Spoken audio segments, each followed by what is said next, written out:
સુલોચના રાવણને વંદન કરવા જાય છે ત્યારે પુત્ર વધુ ને જોતા રાવણના આંખમાંથી આંસુ નીકળી આવ્યા છે. સુલોચના અગ્નિમાં પ્રવેશ કરવા માટે રાવણની આજ્ઞા લેવા આવ્યા છે. રાવણે રડતા રડતા કહ્યું છે કે બેટા, તારો નિશ્ચય યોગ્ય છે, પણ મારી એવી ઈચ્છા છે કે તું અગ્નિમાં પ્રવેશ કરતા પહેલા એકવાર શ્રી રામ દર્શન કરી આવ. રામ દર્શનથી જીવન મરણ મંગલમય થાય છે. આ કોણ બોલે છે? રાવણ બોલે છે. સુલોચના રડતા રડતા કહ્યું કે હું અતિ સુંદર છું, તમે મને શત્રુને ઘેર મોકલો છો, ત્યાં ગયા પછી કઈ અનર્થ થાય તો? રાવણે કહ્યું કોઈ દિવસ અનર્થ થાય નહીં. રાવણને રામ ઉપર કેટલો દ્રઢ વિશ્વાસ છે કે સુંદર પુત્ર વધુને રામજી પાસે જવાનું કહેતા તે કહે છે કે શ્રી રામ તને માતા સમાન ગણીને માન આપશે. જ્યાં જીતેન્દ્રિય લક્ષ્મણજી મંત્રી છે, જ્યાં બાલ બ્રહ્મચારી હનુમાનજી વિરાજે છે, તે રામ દરબારમાં તને અન્યાય નહીં થાય. રાવણ રામ દરબારમાં ન એક નામ લઈને વખાણ કરે છે. સુલોચના રામજી પાસે જાય છે. શ્રી રામ તેને બહુ માન આપી વખાણ કરે છે. તે મહાન પતિવ્રતા છે. શ્રી રામ તો એવું બોલ્યા છે, આ ઇન્દ્રજીત મને લક્ષ્મણનું યુદ્ધ ના હતું, આ બે પતિવ્રતા સ્ત્રીઓ વચ્ચેનું યુદ્ધ હતું.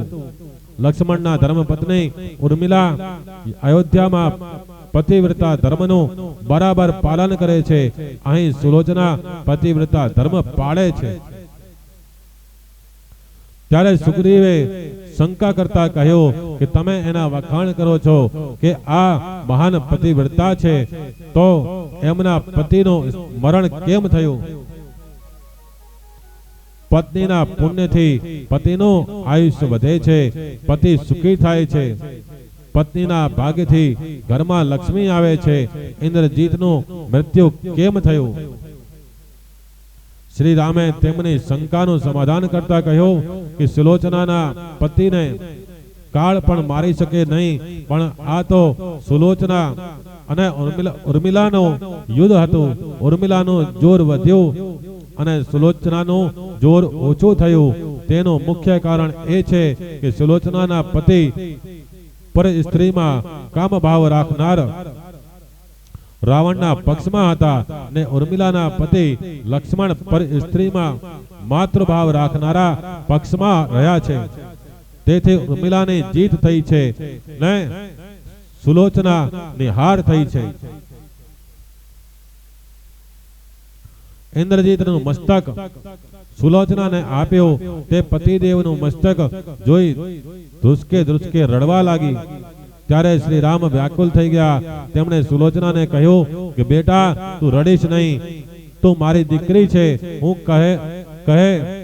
તું કહે તો તારા પતિને જીવતો કરું અને 1000 વર્ષનું આયુષ્ય આપું. તમે સુખેથી લંકામાં રાજ કરો, હું અહીંથી પાછો ચાલ્યો જાઉં. તું રડે તે મારાથી સહન થતું નથી.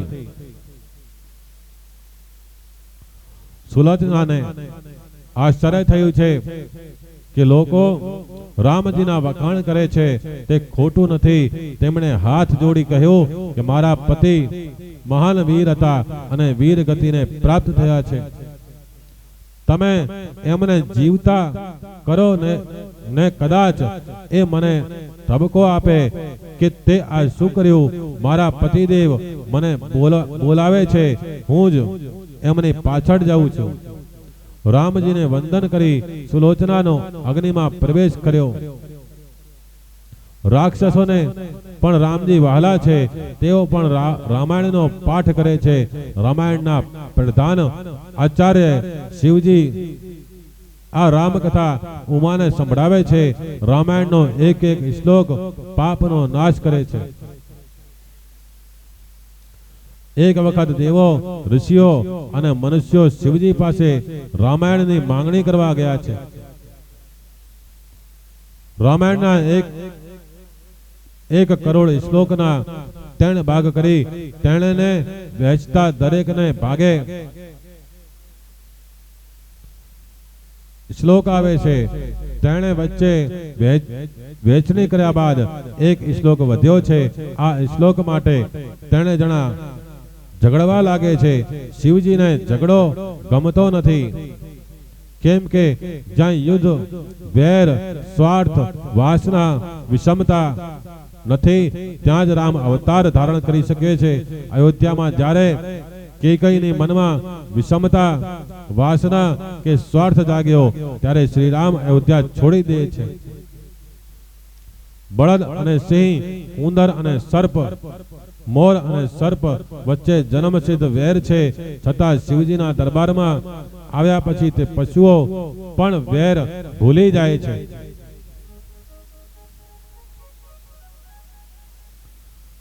અને બળદ અને સિંહ સાથે રહે છે। ગરુડ અને સર્પને પણ જન્મથી વેર છે, છતાં વિષ્ણુ ભગવાન પાસે વેર રહેતું નથી, માટે વેરને ભૂલી જાઓ। શિવજી કહે શ્લોક 1 છે અને લેનાર 3 છે, એટલે હું 1 શ્લોકના અક્ષરો ગણીને તમારી વચ્ચે વહેંચી દઉં। આ શ્લોકમાં 32 અક્ષરો છે, તેમાંથી દરેકને 10-10 અક્ષરો વહેંચી દઉં। બાકીના 2 અક્ષરો વધ્યા એ હું મારી પાસે રાખીશ। આ 2 અક્ષરો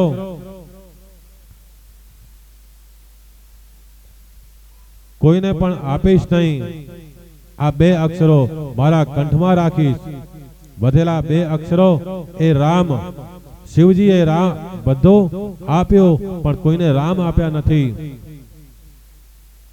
શિવજીની જેમ તમે પણ રામને તમારા કંઠમાં, હૃદયમાં રાખજો। શિવજી રામ નામનો આશરો લે છે, તે હંમેશ રામ નામ અમૃતનું પાન કરે છે, તેથી તેમને ઝેર પણ અસર કરતું નથી। ભગવાન શંકર રામાયણના આચાર્ય કહેવાય છે। શિવજીએ જગતને બોધ આપ્યું છે કે હું ઝેર પી ગયો પણ રામ નામના પ્રતાપથી મને કંઈ થયું નહીં। જીવનમાં ઝેર પીવાને અનેક પ્રસંગો આવે છે। જ્યારે ઝેર પીવાનો પ્રસંગ આવે ત્યારે પ્રેમથી શ્રી રામ બોલો। સંસારમાં પણ નિંદા, વ્યાધિ વગેરે ઝેર છે। બાળવા આવે ત્યારે રામ નામનો જપ કરજો। શિવજીએ કહ્યું છે કે હું શ્રી રામની કથા કરું છું, પણ રામજી કેવા છે કે હજુ હું જાણતો નથી। શિવજીનો આ વિનય છે કે જે જાણે છે કે હું કંઈક જાણતો નથી, એ જ બધું જાણે છે। શિવજી જેવા આવો વિનય કરે છે, જ્યારે આપણા અલ્પ ભણેલાઓ મહાજ્ઞાની હોવાનો દેખાવ કરે છે। શ્રી રામની બાલ લીલા સરળ છે। મા પાસે પણ કંઈ માંગતા નથી। રામજીને માતાને કોઈ દિવસ પંજવ્યા નથી। જ્યારે શ્રી કૃષ્ણની બાલ લીલા અટપટી છે। કનૈયાએ વિચાર કર્યો કે રામા અવતારમાં મેં બહુ મર્યાદાનું પાલન કર્યું, એટલે દુઃખી થયો। હવે કૃષ્ણ અવતારમાં મર્યાદાનું પાલન નહીં કરું। કનૈયો માને ખૂબ પંજવે છે, વારંવાર માખણ મિશ્રી માંગે છે। માને કહે કે તું મને છોડી દઈશ નહીં, હું ઘરકામ છોડી મને રમાડ્યા કર। યશોદા બુદ્ધિ ઈશ્વરથી દૂર જાય તો દુઃખી થાય છે, તેથી જ કનૈયો માને કહે કે આખો દિવસ તું મને રમાડ।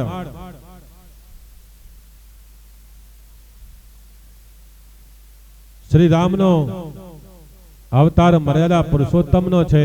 કૃષ્ણ અવતાર એ પુષ્ટિ પુરુષોત્તમ છે। રામજીની લીલામાં મર્યાદા છે, કૃષ્ણ લીલામાં પ્રેમ છે।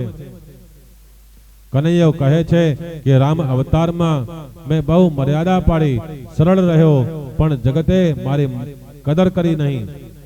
એક પત્ની વ્રત પાડ્યો તો પણ જગતે મારી નિંદા કરી. આ કૃષ્ણ અવતારમાં મેં મર્યાદાઓ ખૂંટીએ મૂકી દીધી છે. હું પુષ્ટિ પુરુષોત્તમ છું. જે જીવ મારી પાસે આવે તે દરેકને અપનાવવા તૈયાર છું. હવે કૃષ્ણ અવતારમાં દરવાજા ખુલ્લા છે. જેને આપવું હોય તે આવે. કનૈયો ખૂબ જ નટખટ છે. તેને બોલવામાં પણ કોઈ પહોંચી શકે નહીં. એક ગોપીને કૃષ્ણ બાંધે છે. ગોપી કૃષ્ણને વિનવે છે, કનૈયા તે મને ખરેખર બાંધી દીધી. કનૈયા તું મને છોડ. કનૈયો તેને જવાબ આપે છે, મને મારી માએ બાંધતા જ શીખવાડ્યું છે, છોડવાનું નહીં. મને બાંધતા જ આવડે છે, છોડતા નથી આવડતું. શ્રી કૃષ્ણ હું જાઉં છું. કનૈયો જેને બાંધે એટલે કે અપનાવે તેને પછી તે છોડતો નથી. પણ એવું જીવના નસીબમાં ક્યાંથી ઈશ્વરના સાથે બંધાવું એ બંધન પોતે જ મુક્તિ છે. એવા બાંધેલા ને ઈશ્વર બચાવે છે, તેનું રક્ષણ કરે છે. ઈશ્વર જલ્દીથી કોઈને બાંધતા નથી અને જેને એકવાર બાંધે છે તે પછી છોડતા નથી.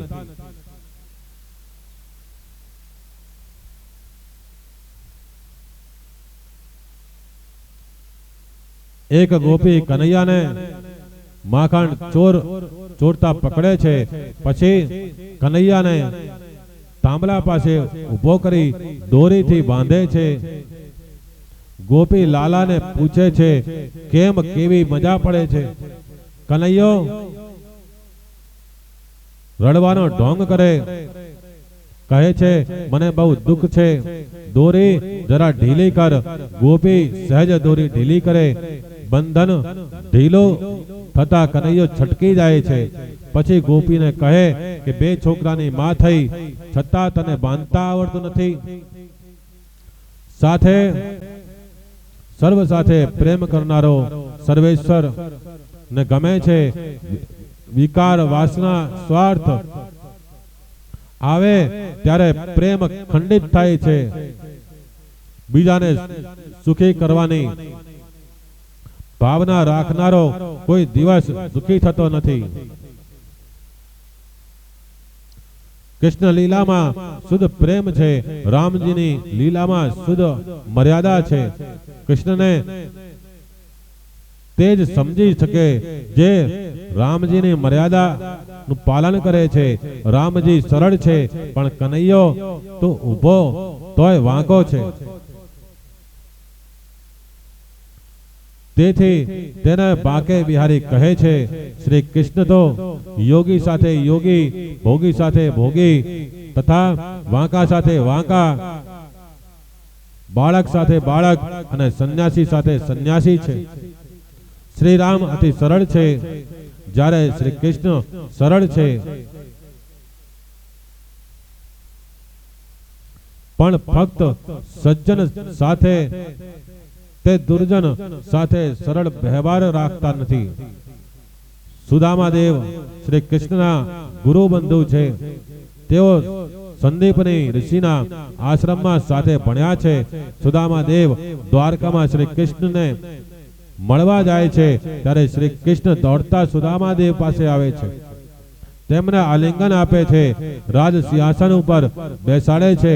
સુદામાજી સરળ છે તેથી તેમનો સુદામાજી સાથેનો વ્યવહાર પણ સરળ છે. કુરુક્ષેત્રના યુદ્ધમાં દ્રોણાચાર્યને મારવા શ્રી કૃષ્ણ કપટ કરે છે.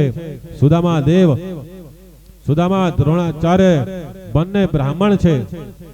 દ્રોણાચાર્ય વેદ શાસ્ત્રના જ્ઞાતા છે, બ્રહ્મ તેજસ્વી છે, છતાં તે તેમને ગમ્યા નથી. કારણ તેમને ધર્મના નિયમનું પાલન કરવામાં ભૂલ કરી છે. બહુ ભણેલો ધર્મ છોડે તે ભગવાનને જરાય પણ ગમતું નથી, તેને સજા કરે છે. ધર્મની મર્યાદામાં રહીને વર્તે તે મોટો છે. દરિયો વિશાળ છે છતાં તે મર્યાદા છોડતો નથી. ચંદ્ર સૂર્ય પોતાની મર્યાદામાં રહે છે. મનુષ્ય ધન અને માન માંગે મળે ત્યારે તે ધર્મની મર્યાદા તો ભંગ કરે જ છે. સ્વેચ્છંદી જીવન જીવે છે. યુદ્ધમાં ભાગ લેવો એ બ્રાહ્મણનો ધર્મ નથી. ફક્ત ધર્મનું રક્ષણ કરવા તે યુદ્ધમાં ભાગ લઈ શકે. દુર્યોધન દુષ્ટ છે, તેના પક્ષમાં આ ધર્મના પક્ષમાં રહીને દ્રોણ આચાર્ય યુદ્ધ કરે છે, પાપ કરે છે. દ્રોણ આચાર્ય તપસ્વી, યુદ્ધ નીતિ કુશળ અને શક્તિશાળી છે. તેમને ઈચ્છા થાય ત્યારે જ તે મરી શકે. ભીમ અશ્વત્થામા નામના હાથીને મારી નાખે છે. આ તકનો લાભ લઈને શ્રી કૃષ્ણ યુદ્ધ ભૂમિમાં વાત ફેલાવે છે કે અશ્વત્થામા મરી ગયો. કા દ્રોણાચાર્ય વાત માનવા તૈયાર થતા નથી. તેઓ કહે છે કે આ વાત ધર્મરાજા કહે તો સાચું માનું. શ્રી કૃષ્ણ ધર્મરાજાને લોક કલ્યાણના શુભ આશ્રયથી આ સત્ય બોલવા તૈયાર કરે છે. શરૂઆતમાં ધર્મરાજા આના કાને કરે છે અને સત્યને વળગી રહેવા માંગે છે. ત્યારે શ્રી કૃષ્ણ તેમને સત્યનો સાચો અર્થ સમજાવતા કહે છે કે સર્વમાં સદભાવ રાખી સમજાવતું કલ્યાણ સમાયેલ હોય તેવો વિવેકથી બોલે તે જ સત્ય. શ્રી કૃષ્ણ કપટ કરે છે પણ તે ધર્મરાજાને સત્યનું સાચું સ્વરૂપ સમજાવે છે. છેવટે ધર્મરાજા દ્રોણ આચાર્ય સમક્ષ જઈ અશ્વત્થામા મરાયો છે તેવું જણાવે છે. દ્રોણાચાર્ય ધર્મરાજાના મુખેથી સાંભળી પોતાના શસ્ત્રો નીચે મૂકી દે છે. એટલે દુષ્ટ જુમ્નને હાથે બાણ છોડાવી દ્રોણાચાર્યનો વધ કરાવે છે. શ્રી રામની બાલલીલા ઓછી છે. શ્રી રામ વશિષ્ઠ ઋષિના આશ્રમમાં ભણવા ગયા છે. સંસાર એ માયા છે. આ માયામાં આવ્યા પછી ઈશ્વરને પણ ગુરુની જરૂર પડે છે. કોઈ સદગુરુનો અનુગ્રહ ના થાય ત્યાં સુધી મન સદાને માટે પવિત્ર થતું નથી. શ્રી રામ પરમાત્મા છે, તેમને માયાનો સ્પર્શ થાય નહીં. છતાં જગતને આદર્શ બતાવવા માટે ગુરુ પાસે અભ્યાસ કરવા ગયા છે અને ગુરુજીની સેવા કરી છે. શ્રી રામ 16 વર્ષની ઉંમરે જાત્રા કરવા નીકળ્યા છે. જાત્રા કર્યા પછી તેમને વૈરાગ્ય થયો. તે વૈરાગ્ય દૂર કરવા માટે વશિષ્ઠજીએ યોગ વશિષ્ઠ મહારામાયણનો ઉપદેશ કર્યો. યોગ વશિષ્ઠ રામાયણ માં પહેલું પ્રકરણ વૈરાગ્યનું છે. તે દરેક 3-4 વાર વાંચવું જોઈએ. તેમાં વશિષ્ઠજી ઉપદેશ કરે છે, વૈરાગ્યને અંદર રાખજે. પ્રારબ્ધ ભોગવવો પણ નવું પ્રારબ્ધ ઊભું ના થાય તેની કાળજી રાખવી. વનમાં જશો તો ત્યાં પણ સંસાર સાથે આવવાનો ઘર બાધક થતું નથી, પણ ઘરની વસ્તુમાં રહેલા આ શક્તિ બાધક થાય છે. રામ મહેલને છોડશો પણ ઝૂંપડીની જરૂર પડશે. સારા કપડા પહેરવાનું છોડશો પણ લંગોટીની જરૂર પડશે. સારું ખાવાનું છોડી દો પણ કંદમૂળ તો ખાવા જ પડશે. માટે રાજ્ય છોડવાની જરૂર નથી. કામ, ક્રોધ, લોભ, આસક્તિ વગેરે છોડવાના છે. વૈરાગ્ય અંદર હોવો જોઈએ.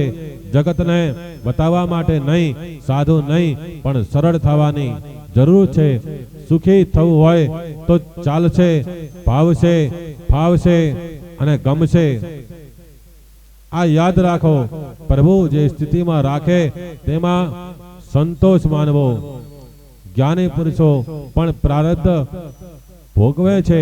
શ્રી રામનો વૈરાગ્ય દૂર થયો છે. તે સમયે વિશ્વામિત્ર પોતાના આશ્રમમાં યજ્ઞ કરતા હતા.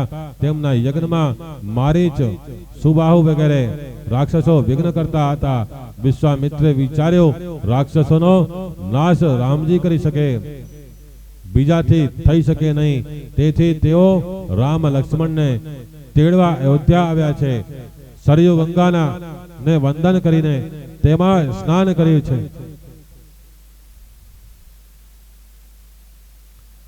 તમે કોઈ પણ તીર્થમાં જાઓ, ત્યાં તીર્થ દેવને વંદન કરીને સ્નાન કરજો.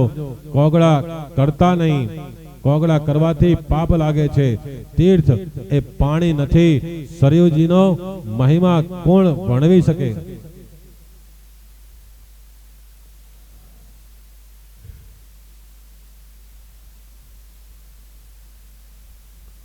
વિશ્વામિત્ર સરયુ ગંગામાં સ્નાન કરી મહારાજના દરબારમાં આવે છે. દશરથે ઉઠીને વિશ્વામિત્રને વંદન અને પછી તેમનું પૂજન કર્યું. વિશ્વામિત્રે આશીર્વાદ આપ્યા છે. પછી કહ્યું, રાક્ષસો મારા યજ્ઞમાં વિઘ્ન કરે છે, તેથી રામ લક્ષ્મણને મારા યજ્ઞનું રક્ષણ કરવા માટે મોકલો. વિશ્વામિત્રે રામજીની માંગણી કરી. તેથી દશરથ રાજા ગભરાયા, મારા રામને લઈ જશે? દશરથજી કહે છે કે બાળકો બહુ નાના છે, કહો તો હું આપની સાથે આવવા તૈયાર છું. પણ વિશ્વામિત્ર કહે કે ના, મારે તો રામ અને લક્ષ્મણ જ જોઈએ છે. દશરથજી ખૂબ દુઃખી થાય. તેમની ખાતરી છે જળ વિના માછલો કદાચ જીવી શકે, પણ રામ વિના આ દશરથ નહીં જીવી શકે. તેથી કહે, ગુરુજી, મારો રામજી મારાથી દૂર થશે તો મારા પ્રાણ ટકશે નહીં. તમે માંગો તો મારું રાજ્ય આપું, મારા પ્રાણ આપું. રામ સિવાય તમને ગમે તે આપવા તૈયાર છું. પણ રામ દેત નહીં બન ઈ ગોસાઈ, કે રામ દેત નહીં બનાઈ ગોસાઈ. રામ વગર હું એક ક્ષણ પર જીવી શકીશ નહીં. વશિષ્ઠજીએ દશરથને કહ્યું કે રામના જન્માક્ષર જોતા લાગે છે કે આ વર્ષમાં રામના લગ્નનો યોગ છે. આ વર્ષમાં કુમારોના પણ લગ્નનો યોગ છે. માટે તેમને મોકલો, સર્વ કુશળ થશે. દશરથજી રામના લગ્નની વાત સાંભળી રાજી થયા છે. તેમણે રામ લક્ષ્મણને સભામાં બોલાવ્યા છે. રામ લક્ષ્મણે આવી પ્રણામ કર્યા છે. દશરથજી કહે કે તમારે વિશ્વામિત્રના યજ્ઞનું રક્ષણ કરવાનું છે. રામ કહ્યું કે જેવી આપની આજ્ઞા કહી જવા તૈયાર થાય. પછી શ્રી રામ કૌશલ્યામાં પાસે આશીર્વાદ લેવા ગયા. કૌશલ્યા અને નારદજી બધી વાત કહી ગયેલા તે રામજીના લગ્ન થવાના છે.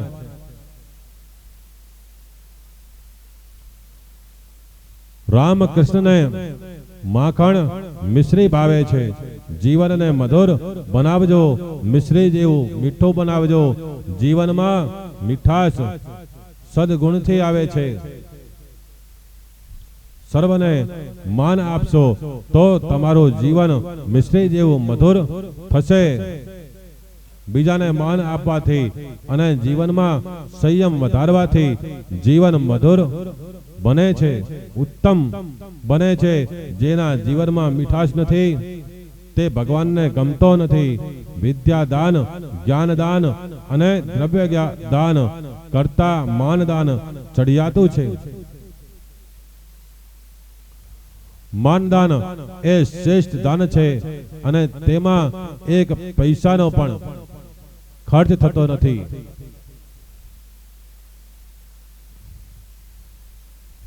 જે કોઈનો અપમાન કરતો નથી, કર્કશ વાણી બોલતો નથી, તેમાં જીવનમાં મિશ્રી જેવી મીઠાશ આવે છે. કૌશલ્યાએ વિશ્વામિત્રને કહ્યું કે મારા રામને માખણ મિશ્રી ખવડાવજો. રામ લક્ષ્મણ વિશ્વામિત્ર સાથે પધાર્યા તે વખતે રામજી કેવા દેખાતા હતા કે અરુણ નયન ઉર્વહુ વિલાસા નીલ જલજ વનો શ્યામ તમાલા કટિપટ પ્રીત કરોવર ભાતા રુચિર ચાસ સાયક દુહાથા. વિશ્વામિત્રે એટલે વિશ્વના મિત્ર. વિશ્વસ્ય મિત્રમ ઇતિ વિશ્વામિત્રમ. પાણિનીએ આ પ્રમાણે અર્થ કર્યો છે, અથવા વિશ્વ જેનો મિત્ર છે તે વિશ્વામિત્ર છે. જગતનો મિત્ર છે જીવ. જીવ એટલે કે મનુષ્ય મિત્ર થાય એટલે શબ્દ બ્રહ્મ. તેથી તેની પાછળ પાછળ આવે છે અને તેની પાછળ પરબ્રહ્મ પણ આવે છે. તમે જગત મિત્ર થશો એટલે રામ લક્ષ્મણ તમારી પાછળ આવશે. રામ એ પરબ્રહ્મ છે અને લક્ષ્મણ એ શબ્દ બ્રહ્મ છે. શબ્દ બ્રહ્મ વગર પરબ્રહ્મ પ્રકટ થાય નહીં. માટે વિશ્વના મિત્ર બનો. વિશ્વામિત્રની પાછળ પાછળ રામ લક્ષ્મણ ચાલે છે. રસ્તામાં તાડકાનો ઉદ્ધાર કરવા તાડકાનો ઉદ્ધાર કર્યો છે. વિશ્વામિત્રે બલા અને અતિબલા રામ લક્ષ્મણને આપી, જેથી ભૂખ તરસ ના લાગે. આશ્રમમાં રઘુનાથજીએ વિશ્વામિત્રને કહ્યું, ગુરુજી હવે તમે યજ્ઞ કરો, હું યજ્ઞનું રક્ષણ કરીશ. જનકપુરી પાસે વિશ્વામિત્ર ઋષિનો સિદ્ધ આશ્રમ છે. આ સિદ્ધ આશ્રમમાં યજ્ઞની તૈયારી કરે છે. વિશાળ યજ્ઞ મંડપ બનાવ્યો છે. રામ લક્ષ્મણ હાથમાં ધનુષ બાણ લઈ યજ્ઞનું રક્ષણ કરે છે. રામજી આજે સજ્જન થઈને ઊભા છે. ભગવાન હંમેશા પોતાના ભક્તો માટે સજ્જન થઈને ઊભા હોય છે.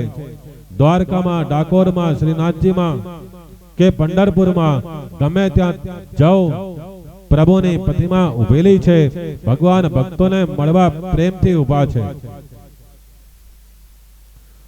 ભગવાન કહે છે કે જીવ જ્યારે મારા દર્શન કરવામાં આવે છે ત્યારે હું ઊભો થઈને દર્શન આપું છું. મારા વૈષ્ણવોને ભક્તોને મળવા માટે હું આતુર થઈને ઊભો છું. હું ઊભો રહી ભક્તોની પ્રતીક્ષા કરું. મારાથી વિખૂટો પડેલો જીવ ક્યારે મને મળવા આવે?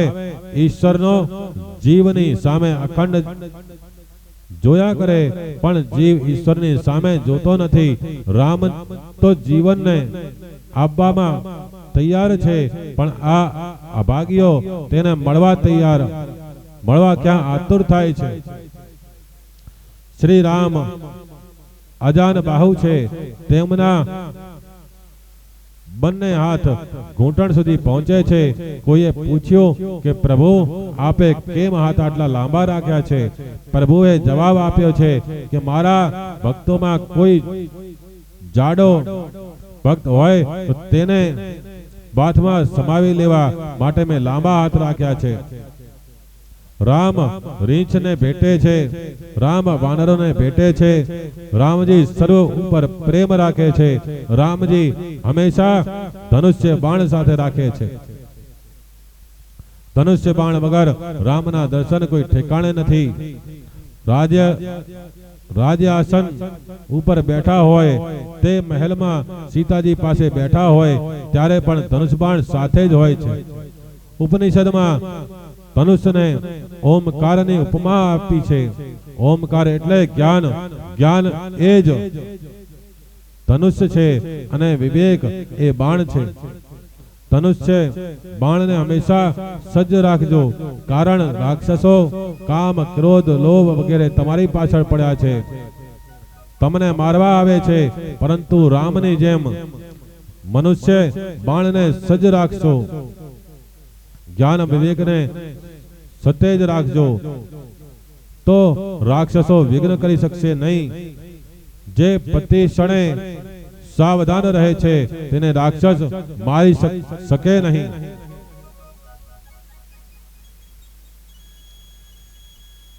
રામનું સ્વરૂપ અદ્ભુત છે. સુપનખા રાક્ષસી હતી, છતાંય રામને જોતા તેને રામ મારા પતિ બને તેવી ઈચ્છા થઈ. આપણા હૃદય રાક્ષસો કરતા કઠોર બન્યા છે કે રામને પતિ બનાવવાની ઈચ્છા થતી નથી. વિશ્વામિત્ર યજ્ઞ કરે છે અને યજ્ઞના ચારે દરવાજે રામ લક્ષ્મણ પહેરો ભરે છે. રાક્ષસો જે દરવાજે જાય છે તે દરવાજે તેઓને રામ લક્ષ્મણ દેખાય છે. વિશ્વામિત્ર યજ્ઞમાં આહુતિ આપે છે પણ નિહાળે છે રામ લક્ષ્મણને યજ્ઞ કરવા બેઠા છે અને નજર રામચંદ્રજી ઉપર છે. શ્રુતિ વર્ણન કરે છે કે અગ્નિ એ ઠાકોરજીનું મુખ છે. અગ્નિ મુખથી પરમાત્મા આરોગે છે. અગ્નિની જ્વાળા એ ઠાકોરજીની જીભ છે. બ્રાહ્મણો વેદ મંત્રનો ઉચ્ચાર કરી અગ્નિમાં આહુતિ આપે છે. વિશ્વામિત્ર રામ લક્ષ્મણમાં દ્રષ્ટિ સ્થિર રાખી યજ્ઞ કરે છે. મનનો મેલ દૂર કરવા માટે યજ્ઞ કાર્ય કરવા હોય છે. યજ્ઞ સ્વાધ્યાય તપ ધ્યાનનું ફળ છે. મન બુદ્ધિ અને મન શુદ્ધિ નું ફળ છે પરમાત્માના દર્શન. એટલે વિશ્વામિત્ર વિચારે છે કે મારા યજ્ઞનું ફળ તો મારા દ્વારે છે અને હું અત્રે ધુમાડો ખાઉં છું. વિશ્વામિત્રે યજ્ઞનો આરંભ કર્યો. તેની ખબર રાક્ષસોને પડી એટલે રાક્ષસો વિઘ્ન કરવા દોડી આવ્યા. વારંવાર રામજીના દર્શન કરતા મારીચનો સ્વભાવ બદલાય છે. જેના દર્શનથી સ્વભાવ બદલાય એ ઈશ્વર. મારીચ વિચારે છે કે આજે વિશ્વામિત્રના યજ્ઞમાં વિઘ્ન કરવાનું કેમ મન થતું નથી. આજે મારા મનમાં કેમ દયા આવે છે. આ બાળકોને જોઈ મારું મન કેમ પલટાય છે. આ બાળકોને જોવાની ઈચ્છા વારંવાર કેમ થાય છે. મારી જ રાક્ષસ છે છતાં પણ રામના દર્શન કરવાથી તેની બુદ્ધિ સુધરી છે. આજકાલ લોકો રામના દર્શન કરવા જાય છે પણ રામના દર્શન કર્યા પછી તેઓની બુદ્ધિ સુધરતી નથી. અને જ્યારે બુદ્ધિ ના સુધરે ત્યારે માનવું કે હું રાક્ષસ કરતા પણ અધમ છું. રામ એ પરમાત્મા છે. તેમના પ્રત્યક્ષ દર્શન કરતા મારીચની બુદ્ધિ બદલાય તેમાં શું નવાઈ. પરંતુ રામજીનું અસલી સ્વરૂપ ધારણ કરતા નકલી રામજીનું ચિંતન કરતા રાવણનો કામ મરે છે.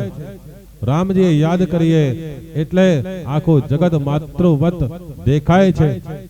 એકનાથ મહારાજે લખ્યું છે કે રાવણનું યુદ્ધ થતું હતું ત્યારે કુંભકર્ણ સૂતેલો હતો. કુંભકર્ણને જગાડવામાં આવ્યો ત્યારે તેણે પૂછ્યું કે મને કેમ જગાડ્યો છે. રાવણે કહ્યું કે જાનકી માટે યુદ્ધ થાય છે એટલે જગાડ્યો છે. કુંભકર્ણ પૂછે છે કે તારી ઈચ્છા પૂરી થઈ કે કેમ. રાવણ કહે કે ના. કુંભકર્ણે રાવણને સલાહ આપી કે તું માયાવી રૂપ ધારણ કરી રામનું રૂપ ધારણ કરી સીતાજી પાસે જા. તે રામ આવ્યા છે તેમ માનશે અને છેતરાઈ જઈ તને વશ થશે. ત્યારે રાવણ કહે છે કે આ રામમાં કઈ જાદુ જેવું લાગે છે. હું રામનું સ્વરૂપ ધરવા જ્યાં તેમના સ્વરૂપનું ચિંતન કરું છું ત્યાં મારું મન બદલાય છે.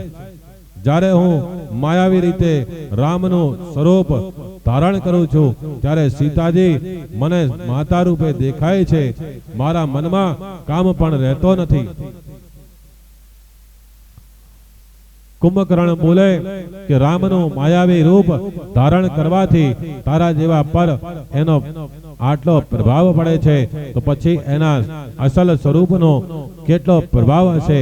ખરેખર રામ એ ઈશ્વર છે જેના સ્મરણથી તું નિષ્કામ બને છે. તું રામ સાથે વેર કર નહીં. તું મૂર્ખ છે. હું તને મદદ નહીં કરું. ત્યારે રાવણે કહ્યું કે રામ સાથે મારી વિરોધ ભક્તિ છે. હું એકલો ભજન કરું તો મારા એકલાનું કલ્યાણ થાય, પણ વિરોધ કરું તો મારા વંશનું કલ્યાણ થશે. આ રાક્ષસો તમાગ્નિ છે, તેઓ ધ્યાન જપ તપ વગેરે કરી શકશે નહીં. રામજી સાથે વેર થશે, યુદ્ધ થશે તો જ તેઓને રામના દર્શન થશે. તેઓ રામના દર્શન કરશે તો તેમનું કલ્યાણ થશે. મેં આપણા વંશનું કલ્યાણ કરવા માટે જ રામ સાથે વેર કર્યું છે, ને તમે બધાએ સમય સાથે વેર કર્યો છે, એટલે તમારો સમય વેરી છે. સમય તમને કહે છે કે તમે હવે ઘરે જાઓ ને પાછા સવારે આવજો. બોલ શ્રી કૃષ્ણચંદ્ર ભગવાન કી જય. શ્રી દ્વારકાધીશ ભગવાન કી જય.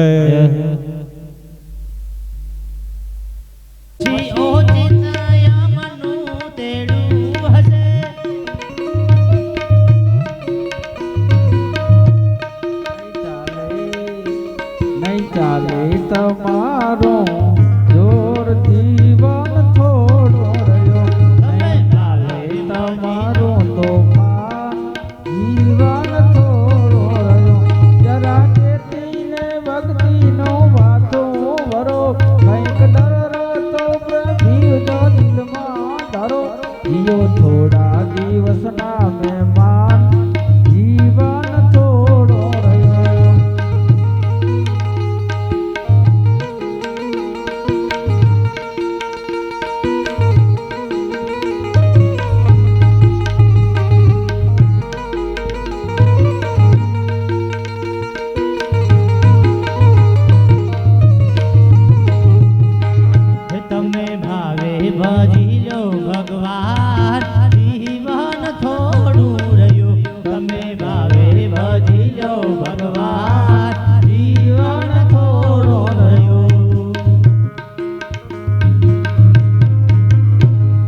ભાગવત ભગવાન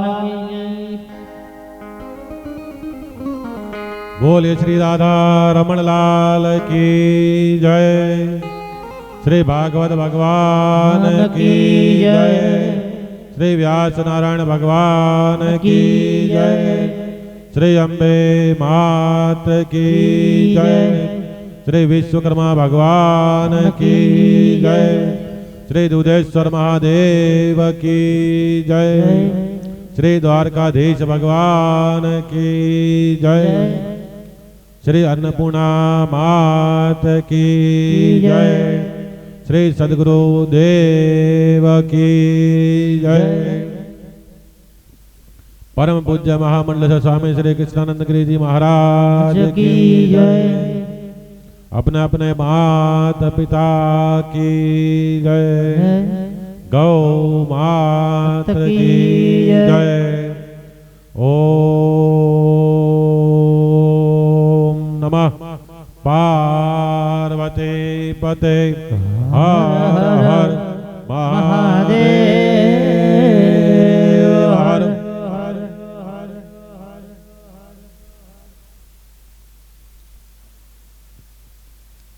ચાલો હવે આપણે કથાની જે કાલે ચાલી રહેલા આપણી ધારા હતી તેમાં પાછા જોડાઈએ.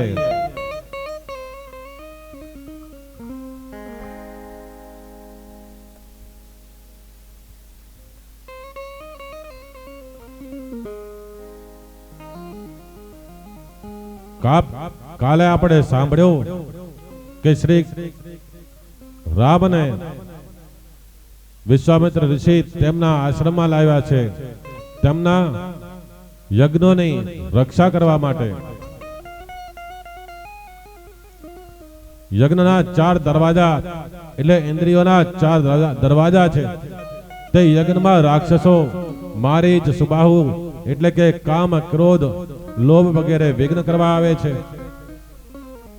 માટે દરવાજા ઉપર રામ કૃષ્ણને રાખજો તો મારીચ વિષય વિઘ્ન કરી શકશે નહીં.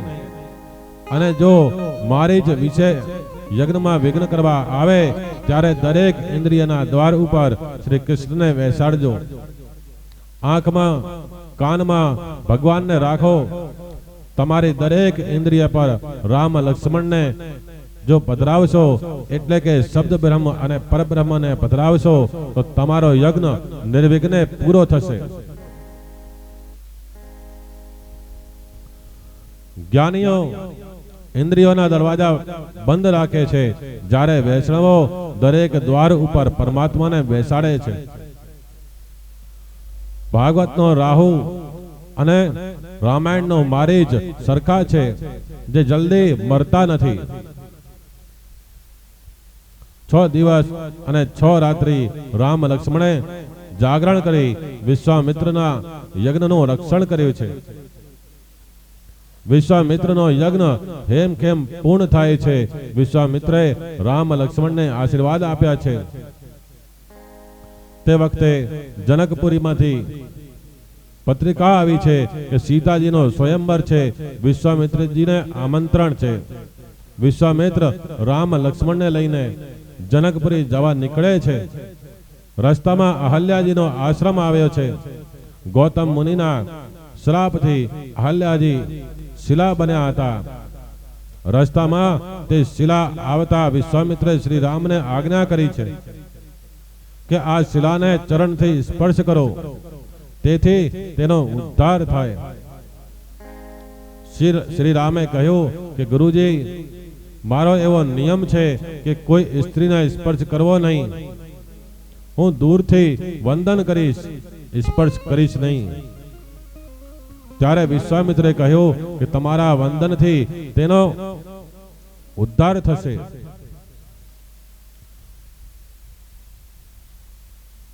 તમે ચરણ સ્પર્શ કરશો તો જ તેનો ઉદ્ધાર થશે. શ્રી રામે કહ્યું કે ગુરુજી, કોઈ સ્ત્રીને સ્પર્શ કરું તો મને પાપ લાગે. શ્રી રામ પરમાત્મા છે, છતાં તેઓ કહે છે કે મને પાપ લાગે. જ્યારે આજકાલના લોકોને તો જરાય પાપની બીક નથી. પાપની બીક રાખજો. જે પાપની બીક રાખે છે, જે પાપ છોડે છે, તે નિર્ભય બને છે. રામજીની કોઈ લીલામાં મર્યાદાનો ભંગ નથી. રામજી ઊભા છે તે સમયે ત્યાં પવન આવ્યો અને તેને લીધે શ્રી રામના ચરણની રજ ઉડીને અહલ્યા રૂપી શિલા ઉપર પડી અને તે શિલામાંથી અહલ્યા બેઠી થઈ. અહલ્યાએ બુદ્ધિ છે.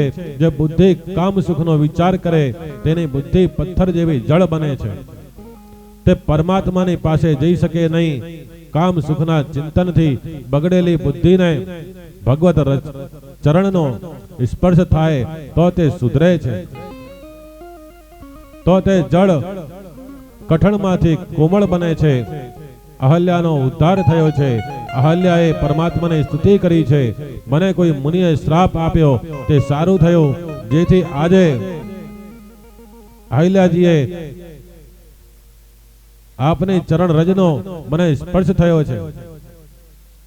ત્યાં ગૌતમ ઋષિ આવી પહોંચે છે. તેમણે કહ્યું કે તમે મારી પત્નીને સદગતિ આપી છે.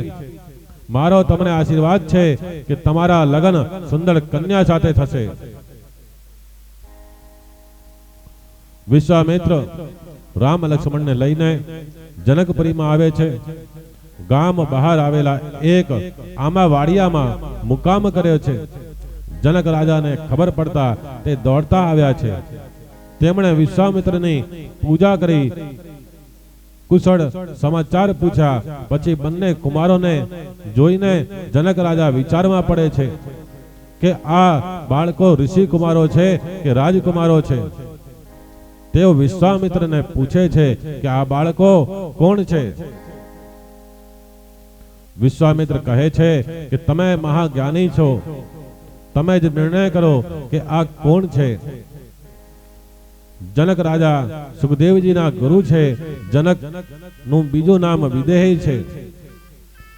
દેહમાં હોવા છતાં દેહના ધર્મો જેને સ્પર્શ કરી શકતા નથી, તે વિદેહ છે.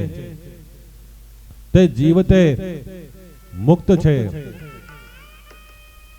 તેઓ આ જગતમાં સંગડું કાર્ય કરવા છતાં પોતે કોઈ કરતા નથી. એવી ભાવના સાથે સર્વ કાર્ય કરે છે. જનક રાજાએ તાટક કરીને કહ્યું કે આ પરબ્રહ્મ હોવા જોઈએ. વેદો નેતિ નેતિ શબ્દથી જે બ્રહ્મનું વર્ણન કરે છે, ભગવાન શંકર જે સ્વરૂપને હૃદયમાં રાખીને ધ્યાન કરે છે, તે પરમાત્મા આ છે. હું મારી આંખોથી સર્વને નિહાળું છું, પણ મારું મન કોઈ તરફ આકર્ષાતું નથી, કેમ કે મારામાં વૈરાગ્ય ભર્યો છે. જ્યારે આ કુમારોને જોઈ મારું મન આકર્ષાય છે. તેથી જરૂર આ પરમાત્મા છે. આ ઋષિ કુમાર કે રાજકુમાર નથી, પણ સાક્ષાત પરબ્રહ્મ પરમાત્મા છે. મન ઉપર કેટલો વિશ્વાસ છે.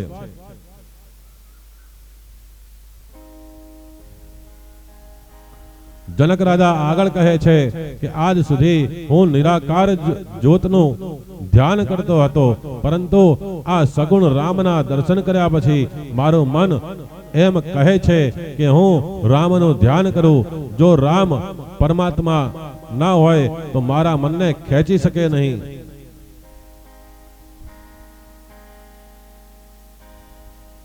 બ્રહ્મ જો નિગમ ને કહી ગાવા, ઉભે વેશ ધરી કી સોઈ આવા. સહેજ વિરાગ રૂપ મન મોરા, ચકિત હોય જીમી ચંદ્ર ચકોરા. મને સંસારનું સૌંદર્ય તુચ્છ લાગે છે. રામ મારા મનનું આકર્ષણ કરે છે. મારા મનનું આકર્ષણ જે ઈશ્વર હોય તે જ કરી શકે છે.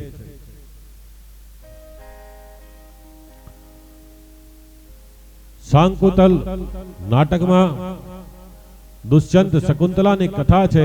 દુષ્યંત અને શકુંતલાની પ્રથમ મુલાકાત થાય ત્યારે દુષ્યંત શકુંતલાને પૂછે છે કે તમે કોણ છો?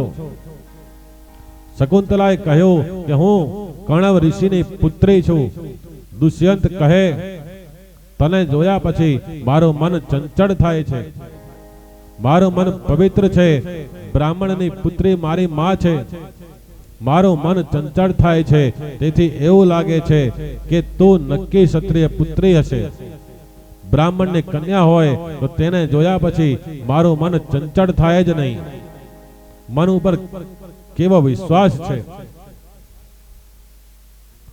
જનક રાજા કહે છે કે રામ મારા મનનું આકર્ષણ કરે છે, તેથી તે ઈશ્વર જ હોવા જોઈએ. ઈશ્વર સિવાય બીજું કોઈ મારા મનનું આકર્ષણ કરી શકે નહીં. શ્રી રામે વિશ્વામિત્રને ઈશારો કર્યો, મારી જાહેરાત ના કરો. મારે જાહેર થવું નથી. વિશ્વામિત્રે છુપાવ્યું છે કે ના ના, એવું કાંઈ નથી. તમારી વૃત્તિ બ્રહ્માકાર છે એટલે તમને એવું લાગે છે. બાકી તો દશરથ રાજાના 2 રાજકુમારો છે. તે મારા યજ્ઞનું રક્ષણ કરવા માટે આવ્યા છે. જનક રાજાએ રાજમહેલમાં પધારવા બહુ આગ્રહ કર્યો, પરંતુ શ્રી રામને આંબાવાડિયામાં બહુ ગમ્યું હતું, તેથી ત્યાં જ મુકામ રાખ્યો. જનક રાજાએ બધી વ્યવસ્થા કરી. સાયંકાળના સમયે સંધ્યા ઉપાસના કરે છે. વિશ્વામિત્ર સાથે બંને ભાઈઓ સત્સંગ કરે છે. રાત્રિના સમયે તેઓ વિશ્વામિત્રના ચરણની સેવા કરે છે.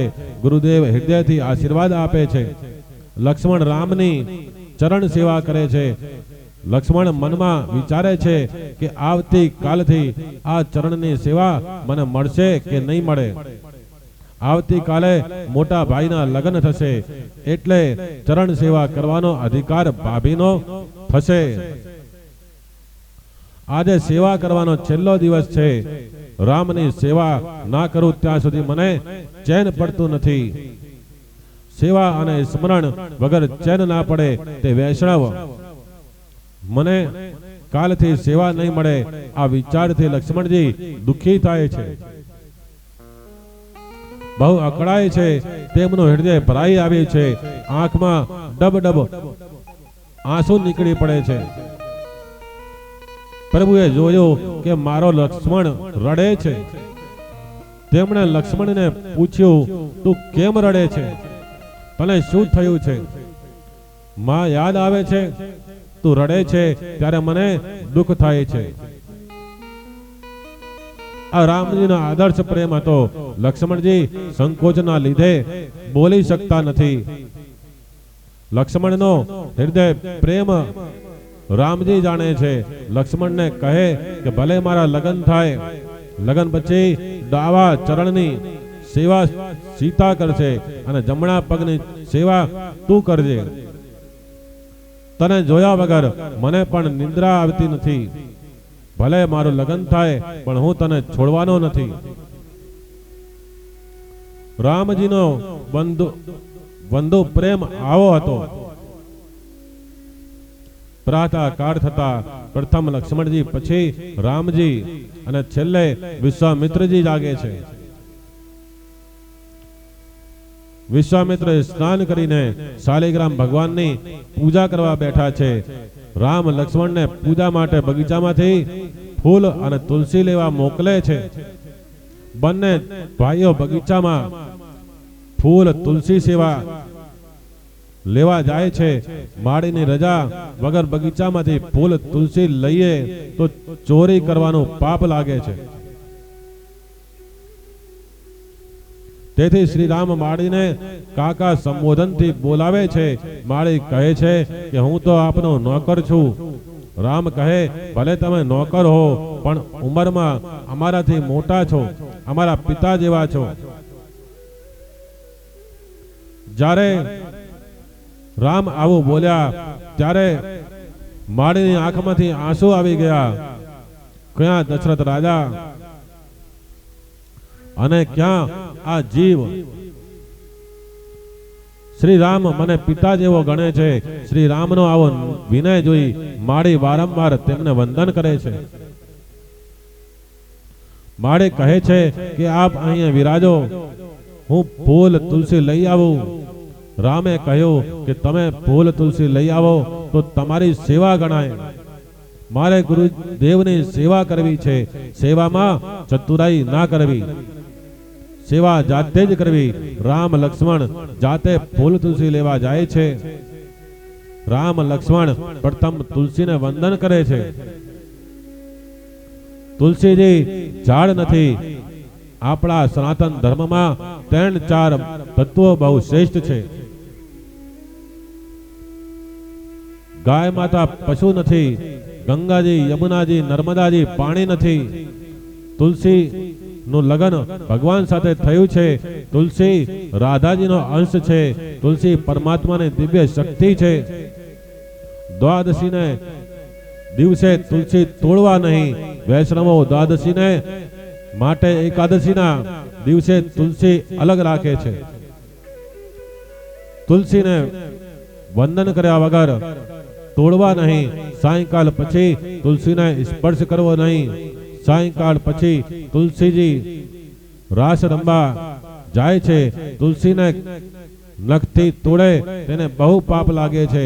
જ્યારે તોડો ત્યારે પ્રણામ કરીને કહો કે ઠાકોરજીના ચરણમાં, ચરણાણ વિંદમાં તમને પધરાવાના છે. તોડવાની આજ્ઞા આપો.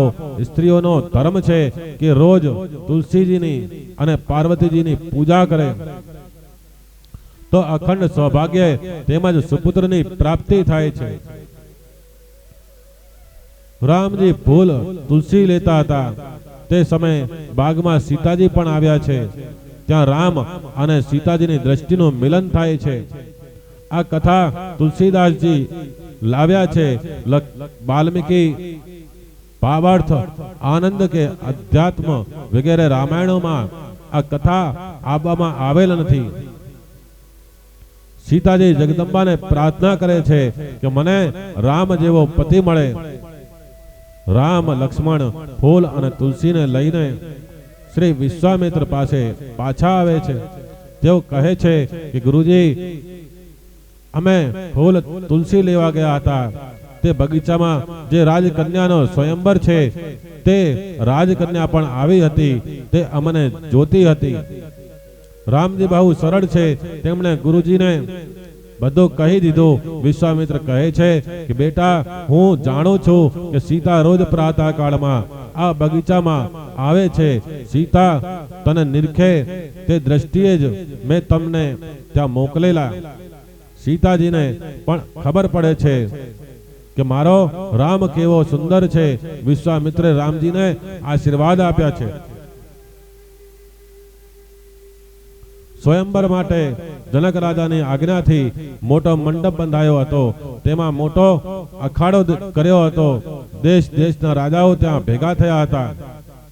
300 વીર પુરુષો ખૂબ જ મહેનત કરીને શિવ ધનુષ ઉઠાવીને અખાડામાં લઈ આવ્યા. પછી સતાનંદ ઋષિ વિશ્વામિત્રને બોલાવવા ગયા. રામ લક્ષ્મણ સાથે વિશ્વામિત્ર સ્વયંવર મંડપમાં પધાર્યા. શ્રી રામના દર્શન કરતા બધા તન્મય થયા. જેના મનમાં જેવો ભાવ હતો તે ભાવ પ્રમાણે એક એકને દર્શનનો આનંદ મળ્યો. સભામાં બેઠેલા ઋષિઓને લાગ્યું કે અમે જે તેજોમય પરમાત્મા નારાયણનું ધ્યાન કરીએ છીએ તે નારાયણ તેજ આ રામ છે. રાજાઓને રામ મોટો બળવાન રાજા છે અને સ્ત્રીઓને કામદેવ જેવા રૂપાળા લાગ્યા છે. જનક રાજાએ સભામાં સર્વનું સ્વાગત કર્યું. પછી તેમણે જાહેર કર્યું કે આ ધનુષ ભગવાન શંકરનું છે. 21મી વાર પૃથ્વી નાશક્તિ કર્યા પછી પરશુરામજીએ અમારા ઘરમાં રાખેલું આ ધનુષ ભયંકર છે. તેને ઘણા જ વીર પુરુષો મહેનત કરે ત્યારે જ ઉઠાવી શકે છે. મારી દીકરી સીતા 3 વર્ષની હતી ત્યારે આ ધનુષનો ઘોડો બનાવીને રમતી હતી. ત્યારથી મેં પ્રતિજ્ઞા કરી હતી કે જે વીર પુરુષ આ ધનુષ ઉઠાવશે તેને અડધું રાજ્ય અને રાજકન્યા આપીશ.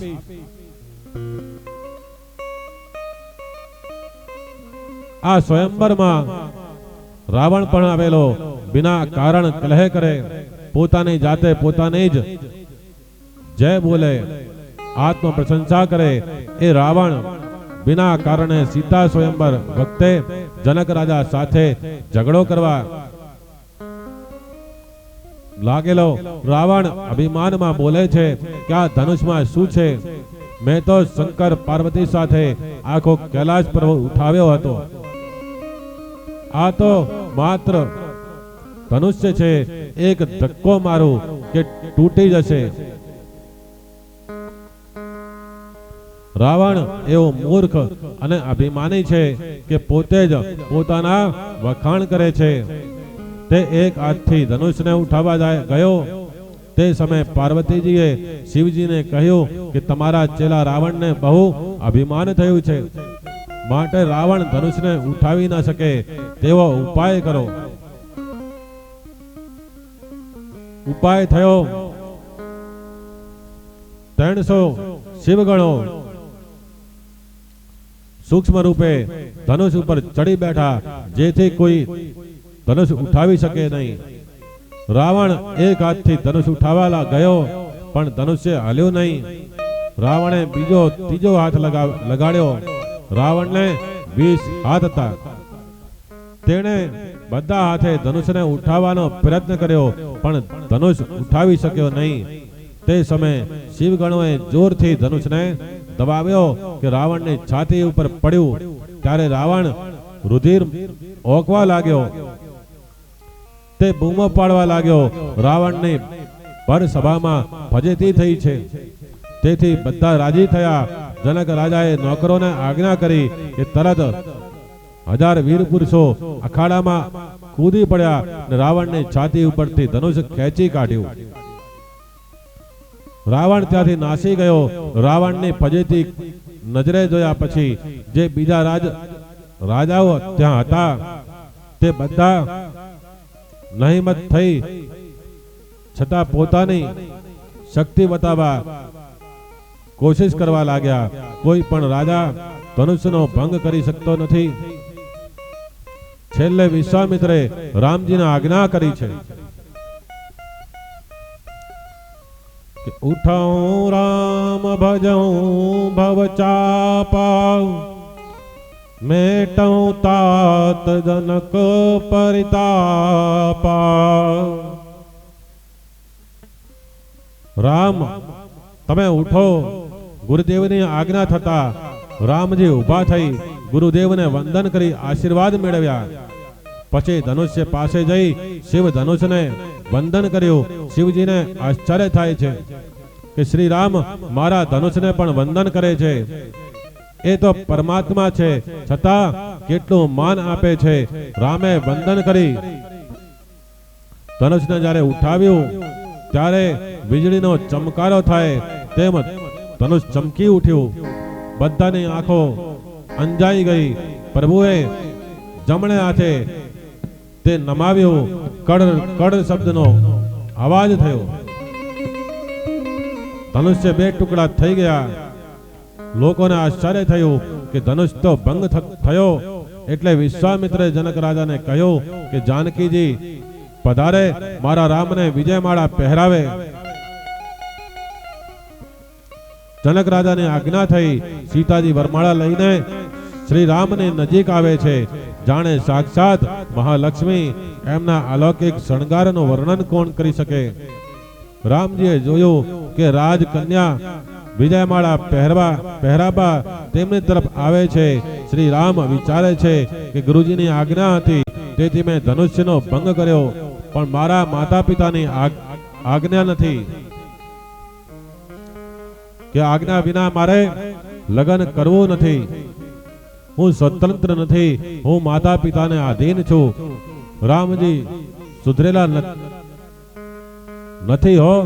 આજકાલ લોકો માતા પિતાને જરાય પૂછતા નથી અને પરિણામે દુખી થાય છે. સીતાજી થોડા ઠેંગણા હતા એટલે બે હાથ ઊંચા કર્યા. હાથમાં કાચની બંગડીઓ હતી. તેમાં રામજીનો પ્રતિબિંબ દેખાયો. સીતાજીએ થોડી લાજ કાઢી હતી, તેથી તે પ્રત્યક્ષ રામજીના દર્શન કરી શક્યા નહોતા. તેમણે રામજીનો પ્રતિબિંબ નિહાળ્યો. કરોડો સૂર્ય કરતા શ્રી રામ તેજોમય છે. કરોડો કામદેવ કરતા શ્રી રામ અતિ સુંદર છે. કરોડો ચંદ્ર કરતા શ્રી રામ અતિ શીતળ છે. અતિ સુંદર રામજીના દર્શન કરતા સીતાજીને સમાધિ લાગી. વિશ્વામિત્રે જોયું કે સીતાજી બે હાથ ઊંચા કરીને પુષ્પમાળા પહેરાવા પ્રયત્ન કરે છે, પણ શ્રી રામ માથું નીચું કરતા નથી. તેઓ દોડતા ગયા. તેમને શ્રી રામના કાનમાં કહ્યું કે રામ, હું અયોધ્યામાં આવ્યો ત્યારે કૌશલ્યાજી સાથે વાતો થઈ છે. તમારા માતા પિતા બહુ રાજી થશે. તેમની ખૂબ જ ઈચ્છા છે કે શ્રી રામના લગ્ન થાય. તેમણે સીતાજીના વખાણ પણ બહુ સાંભળ્યા છે. બંનેની ઈચ્છા છે કે સીતાજી એમને પુત્ર વધુ થાય. શ્રી રામે કહ્યું કે ગુરુજી, અમે બંને ભાઈઓ તમારી સેવા કરવા આવ્યા છીએ. મારો નાનો ભાઈ લક્ષ્મણ કુંવારો છે. તમે મારા એકલાનું જ લગ્ન કરો છો. લક્ષ્મણનું લગ્ન નથી કરતા. કેવો રામજીનો બંધુ પ્રેમ. વિશ્વામિત્રે કહ્યું કે રામ સીતાને એક નાની બહેન છે, તેનું નામ ઉર્મિલા છે. હું જનક રાજાને કહીશ કે મારા લક્ષ્મણનું લગ્ન તેની સાથે કરાવો. વિશ્વામિત્રે એવું કહ્યું. પછી શ્રી રામે માથું નમાવ્યું. સખીઓએ સીતાજીને ઈશારો કર્યો. સીતાજીએ શ્રી રામને વિજયમાળા અર્પણ કરી. સોનાના સિંહાસનમાં શ્રી રામ સાથે સીતાજી વિરાજેલા છે. જનકપુરીની પ્રજા બહુ ભાગ્યશાળી છે કે શ્રી સીતારામના દર્શન કરે છે. લોકો તો વાતો કરે છે કે આ સીતાજી જનક રાજાની કન્યા નથી, એ તો ધરતીમાંથી બહાર આવ્યા છે. આ તો મહાલક્ષ્મી છે, જગત માતા છે. અમે તો પ્રત્યક્ષ લક્ષ્મી નારાયણના દર્શન કરીએ છીએ. દર્શનમાં સો તન્મય થયા છે. દર્શનમાં કોઈને તૃપ્તિ થતી નથી. જનક રાજા પોતાના સેવકોને કુમકુમ પત્રિકા સાથે અયોધ્યા મોકલે છે. તે અયોધ્યા આવ્યા છે. તેમણે કુમકુમ પત્રિકા દશરથ રાજાને આપી. તેઓ વાંચવા લાગે છે. સીતાજીના સ્વયંવરમાં શ્રી રામે વિજયમાળા પહેરી છે. આથી વૈદિક વિધિ અનુસાર લગ્ન થશે. આપ અયોધ્યાની પ્રજા સાથે જનકપુરી પધારો. દશરથ રાજાને અતિ આનંદ થયો છે. વિજય દિવસે પ્રાતઃ કાળમાં દશરથ રાજા વશિષ્ઠજી પોતાના કુટુંબીજનો રાજસેવકો પ્રજા સાથે જનકપુરી જવા પ્રયાણ કરે છે. રસ્તામાં શુભ સુકન થાય છે. જાન નરક જનકપુરી માં આવે છે. રાજા જનક અને દશરથ રાજા એકબીજાને મળે છે. જનકપુરીમાં જાનનું સારું સ્વાગત કરવા આવે છે. વિશ્વામિત્ર સાથે રામ લક્ષ્મણ પિતાજીને મળવા જાય છે. શ્રી રામ લક્ષ્મણ પિતાજીને પ્રણામ કરે છે.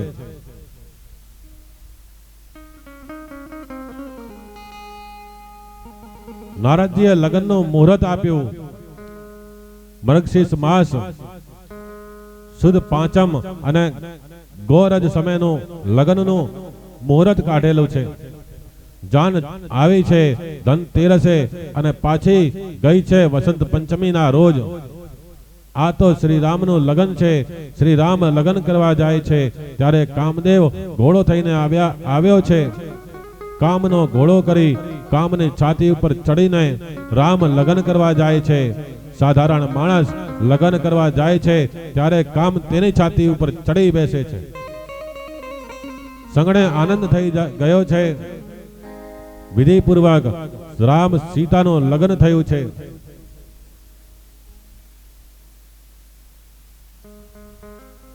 સાથે સાથે લક્ષ્મણ ભરત શત્રુઘ્નના પણ લગ્ન થયા છે.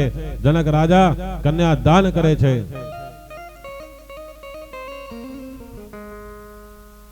એક એક બાળકને એક એક કન્યાનું દાન કરવાનું છે. બ્રાહ્મણ મંગલાચરણ બોલે છે. જનક રાજા કહે છે કે મેં કન્યાનું દાન કર્યું છે.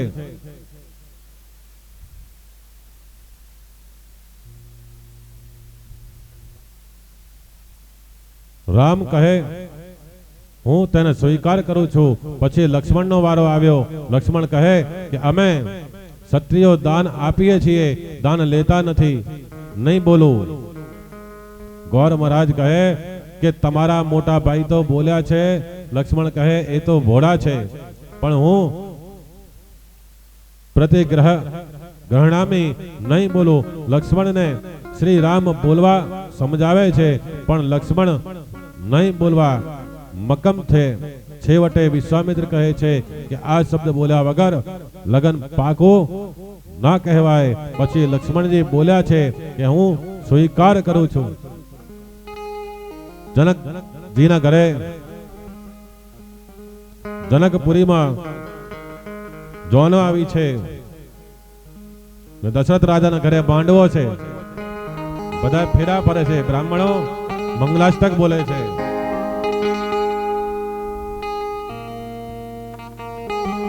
રાજા જનક ઘેરે માંડવો સાહે લડી. રાજા જનક ઘેરે માંડવો.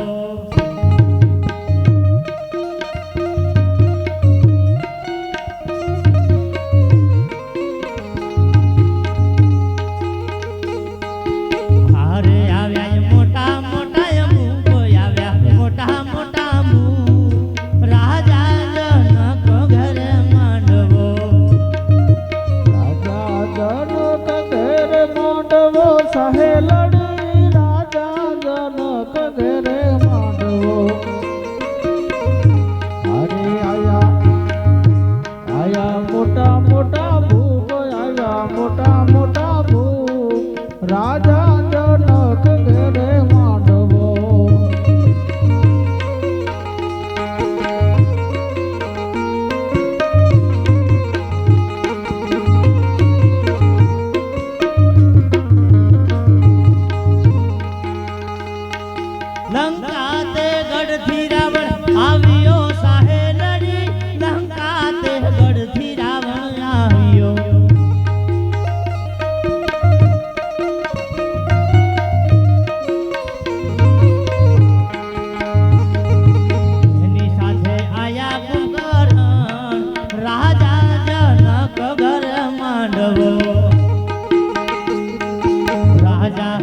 जनक घेरे मांडवो साहे लड़ी राजा जनक घेरे मांडवो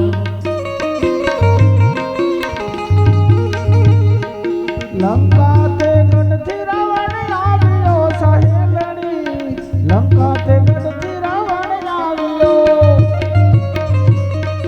लंका ते गढ़ रावण आवियो साहे लड़ी लंका ते गढ़ रावण आवियो एनी हाथ करण को गयनी साथ करण को राजा जनक घेरे मांडवो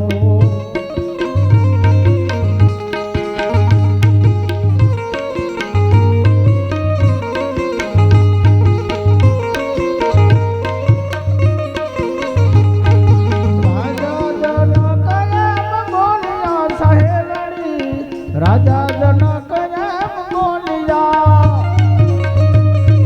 धनुष चढ़ावे कोई राजियो सहेलड़ी धनुष चढ़ावे कोई राजियो એને આપ કન્યાદાન એને આપ કન્યાદાન રાજા જનક ઘરે માંડવો राजा जनक घेरे मांडवो साहे लड़ी राजा जनक घेरे मांडवो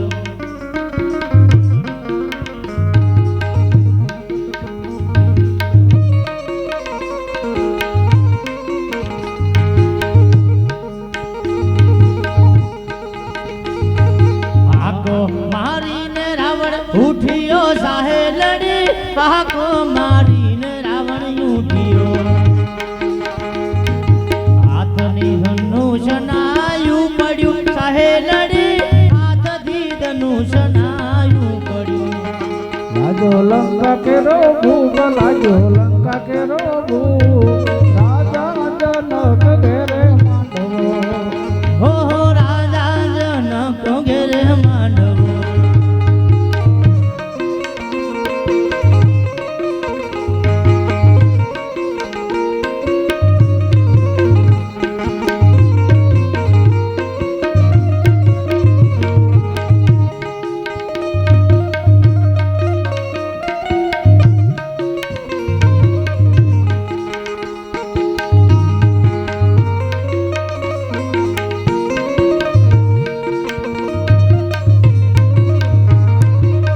राजा जनक घेरे मांडवो साहे लड़ी राजा जनक घेरे मांडवो आया मोटा मोटा भूप आया मोटा मोटा भूप राजा जनक घेरे मांडवो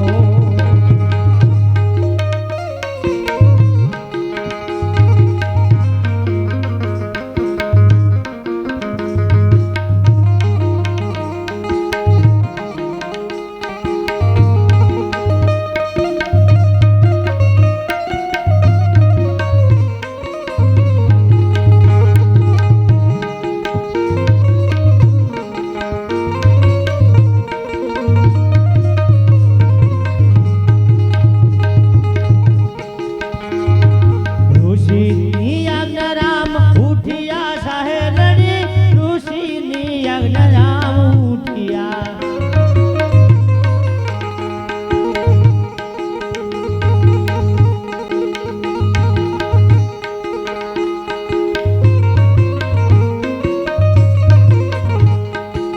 ऋषि अज्ञाति राम उठिया साहे लड़ी ऋषि अज्ञाति राम उठिया धुरे रघुपति रूप धुरे रघुपीरा रूप राजा जनक घेरे मांडवो राजा जनक घेरे मांडवो धनुष भागी न कर्या कटका साहे लड़ी धनुष भागी न कर्या कटका लाजो लंका के रोगू लाजो लंका के रोगू राजा जनक घेरे मांडवो राजा जनक घेरे मांडवो श्री भागवत भगवान की जय।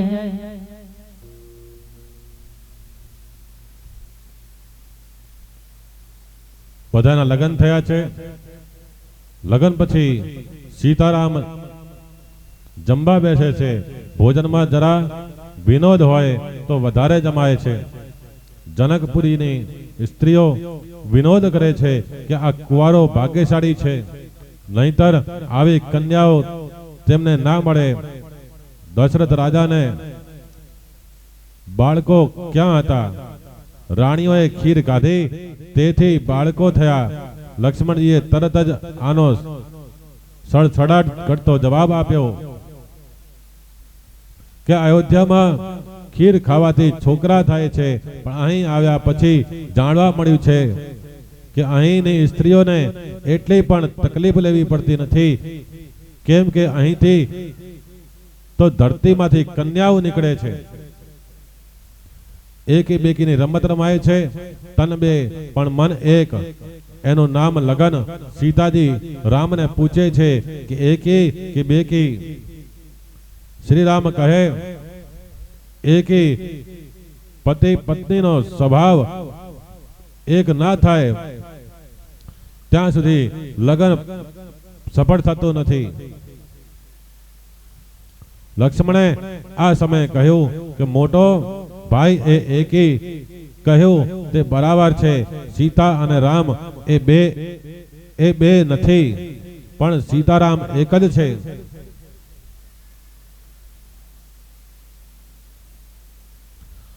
રંગ મહોત્સવ થયા પછી જાન અયોધ્યા પાછી આવવા નીકળી છે. અહીં ચારે ભાઈઓના લગ્ન થયા છે. સીતાજી સાક્ષાત મહાલક્ષ્મી જનકપુરી છોડીને જાય છે. વિદાય વખતે માતાએ ચોખાથી ખોળો ભરાયો છે અને ચોખા વેર્યા છે. આજે પણ મિથિલામાં ચોખા ખૂબ ઉત્પન્ન થાય છે. અયોધ્યા પ્રતિ પ્રયાણ કરતા માર્ગમાં રામે ભગવાન પરશુરામનું તેજ હરી લીધું છે. સુખરૂપ અયોધ્યામાં પ્રવેશ કર્યો. કૌશલ્યાજીએ ચારે લક્ષ્મી નારાયણ મારે ઘેર આવેલ છે સમજી પૂજા કરી છે. અયોધ્યાની પ્રજા પણ સીતારામને જોઈ ખૂબ જ આનંદિત થઈ છે. દશરથ રાજાના સુખનો કોઈ પાર નથી. ચાર વીર સુશીલ રાજપુત્રો અને સીતાજી જેવી પુત્રવધુ છે. દરબારમાં વિશ્વામિત્રનું ખૂબ સન્માન કરવામાં આવ્યું છે.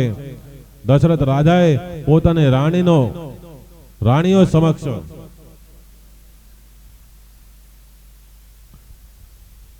જનક રાજાના ખૂબ વખાણ કર્યા છે. કન્યાને રૂબરૂમાં કન્યાના માતા પિતાના વખાણ કરશો તો કન્યા ખૂબ જ રાજી થઈ જશે. સીતાજી તે સાંભળે છે. ગ્રસ્ત આશ્રમને સુખી કરવાની આ ચાવી છે. સુતજી સાવધાન કરે છે કે દશરથ રાજાએ એવી આજ્ઞા કરી છે કે આનંદના દિવસો જતા વાર લાગતી નથી. હવે શ્રી રામ 27 વર્ષના અને જાનકી 18 વર્ષના થયા છે.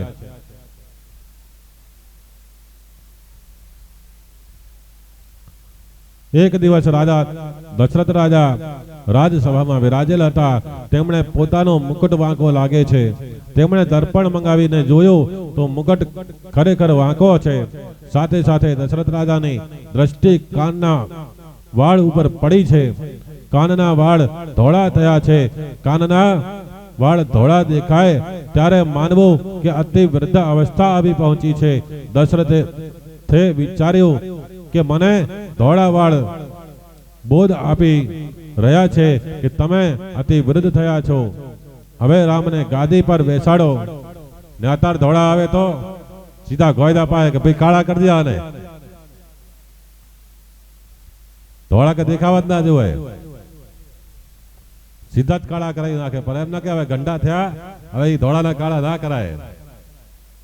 આ કાળા ધોળા કરતા કરતા ભાઈ જમરાજના દરવાજે પહોંચી જાય. પછી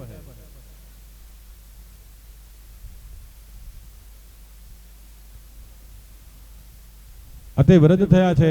હવે રામને ગાદી પર બેસાડો. સીતારામનો રાજ્યાભિષેક થાય અને તે હું નિહાળું. આ એક જ ઈચ્છા બાકી છે. પરંતુ દશરથ રાજા કોની સમક્ષ બોલે? દશરથનું રાજ્ય પ્રજાતંત્ર હતું. મંત્રી અને પ્રજાનો ની સંમતિ વિના શ્રી રામને ગાદી પર બેસાડી શકે નહીં. પ્રજાની પણ ઈચ્છા શ્રી રામને ગાદી પર બેસાડવાની હતી. દશરથ રાજા મંત્રી અને મહારાજને બોલાવે છે. તેમની સમક્ષ પોતાના મનની વાત જણાવતા કહે છે કે જો તમારા બધાની ઈચ્છા હોય તો આવતીકાલે હું રામનો અભિષેક કરું, રામનો રાજ અભિષેક કરું. સુમંત મંત્રી કહે કે અમારી પણ ઈચ્છા આજ છે, પરંતુ અમે બધા સંકોચવશ બોલી શકતા નથા. તે વખતે વશિષ્ઠ રાજ દરબારમાં આવે છે. બધા ઊભા થઈ તેમને માન આપે છે. પછી જણાવે છે કે પ્રજાની એવી ઈચ્છા છે કે શ્રી રામનો રાજ અભિષેક થાય. આપ પણ આપનું મંતવ્ય જણાવો. વશિષ્ઠજી કહે છે કે તમારો વિચાર ઉત્તમ છે. દશરથ રાજા કહે છે તે માટે કોઈ સારું મુહૂર્ત કાઢી આપો. વશિષ્ઠજી જાણતા હતા કે મુહૂર્ત આપવું, પણ તે મુહૂર્તમાં શ્રી રામ ગાદી પર વિરાજમાના નથી. તેથી વશિષ્ઠજીએ કોઈ દિવસ આપ્યો નથી. કહે છે કે જે દિવસે તમે શ્રી રામને ગાદી ઉપર બેસાડો તે જ દિવસ ઉત્તમ છે. વશિષ્ઠજીની ગૂઢાર્થ વાણી દશરથ રાજા સમજી શક્યા નહીં. તેથી તેઓ નક્કી કરે છે કે આવતીકાલે જ રામનો રાજ અભિષેક થાય. તેણે તરત જ હુકમ કર્યો છે કે રાજ અભિષેક માટે તૈયારી કરો. તાબડતોબ તૈયારીઓ થવા માંડી. દશરથ રાજાએ કહ્યું, રામનો રાજ અભિષેક કરવાનો છે તે હું નહીં કહું. તમે કુલગુરુ છો, તમે જ આ વાત શ્રી રામને કહેજો. વશિષ્ઠજી શ્રી રામના મહેલ જાય છે. શ્રી રામ વંદન સાથે તેમને આવકાર આપીને કહે છે કે આપે અહીં આવીને મને કૃતાર્થ કર્યો છે. વશિષ્ઠજી શ્રી રામને કહે છે કે રાજ દરબારમાં નક્કી થયા મુજબ આવતીકાલે સવારે તમારો રાજ અભિષેક કરવામાં આવશે. આ સાંભળી બધાને આનંદ થયો, પણ રામજી થોડા ઉદાસ થયા છે. તેમની ઉદાસીનું કારણ પૂછતા તે જણાવે છે કે હું એકલો જ શા માટે રાજા થઉં? અમે 4 ભાઈઓ રાજા થઈએ. અમારા ચારેયનો સાથે રાજ અભિષેક કરો. વશિષ્ઠજી મંદ હાસ્ય કરતા જણાવે છે કે રાજા તો એક જ હોય, જે સૌથી મોટો હોય તે જ રાજા થઈ શકે. તમે જ્યેષ્ઠ છો અને બધાની એવી ઈચ્છા છે કે તમે રાજા બનો. તમે સીતા સાથે સિંહાસન પર વિરાજો. ત્યાં લક્ષ્મણજી આવે છે. શ્રી રામ તેમને કહે છે કે પિતાજી આવતીકાલે મને રાજા બનાવવા માંગે છે. લક્ષ્મણ, હું નામનો રાજા છું, પણ આ રાજ્ય તારું જ છે. આ રાજલક્ષ્મી તારી છે. હું કહીશ તે પ્રમાણે હું કરીશ. રામ એ સર્વના અંતર્યામી છે, પરંતુ લક્ષ્મણ એ રામના અંતર્યામી છે. લક્ષ્મણને આનંદ થયો છે. તેને રાજા થવાની ઈચ્છા નથી. મોટા ભાઈ ગાદી ઉપર વિરાજે અને હું ચામર લઈ ઉભો રહીશ. લક્ષ્મણનો બંધુ પ્રેમ દિવ્ય છે. અયોધ્યાને આજે શણગારવામાં આવે છે. આજે દશરથજીના હૃદયમાં આનંદ સમાતો નથી. દશરથના જીવનનો આ છેલ્લો દરબાર હતો. તે ગાદીને પ્રણામ કરે છે. અત્યાર સુધી હું તારી ગોદમાં બેસતો હતો, હવે આવતીકાલે મારો રામ તારી ગોદમાં બેસશે. મારા રામનું તું રક્ષણ કરજે. અયોધ્યાના લોકોને પણ આ વાતની ખબર પડી છે. તેમણે પણ ખૂબ આનંદ થયો છે, પરંતુ દેવો દુખી થયા છે. દેવો વિચારે છે કે જો રામ ગાદી ઉપર બેસશે તો રાવણને કોણ મારશે? આ રાક્ષસો બહુ ત્રાસ આપે છે. દેવોએ વિઘ્નેશ્વરી દેવીનું આવાહન કર્યું. વિઘ્નેશ્વરી દેવી ત્યાં હાજર થયા. દેવોએ કહ્યું કે તમે અયોધ્યા જઈ શ્રી રામના રાજ અભિષેકમાં વિઘ્ન ઉભું કરો. સંતોએ એવું વર્ણન કર્યું છે કે દશરથ રાજાના સુખને કાળની નજર લાગી છે. કાળને એમનો સુખ સહન થયું નહીં. વિઘ્નેશ્વરીમાં કાળ પ્રવેશ કરે છે. તે વિચારે છે કે હું કોના શરીરમાં પ્રવેશ કરું. તેની નજર મંત્રા ઉપર પડી છે. તે કેકઈની દાસી છે. તે અયોધ્યાની નહીં પણ કેકઈ દેશની છે. વિઘ્નેશ્વરી મંત્રામાં પ્રવેશ કરે છે. તેના વિચારોમાં પરિવર્તન થાય છે. તે અયોધ્યામાં થતી સજાવટ અને શણગારને જોઈને એક દાસીને પૂછે છે કે આ શણગાર શા માટે થઈ રહ્યો છે? કોઈ અયોધ્યામાં આવવાનું છે? ત્યારે દાસી કહે છે કે આવતીકાલે શ્રી રામનો રાજ્યાભિષેક થવાનો છે.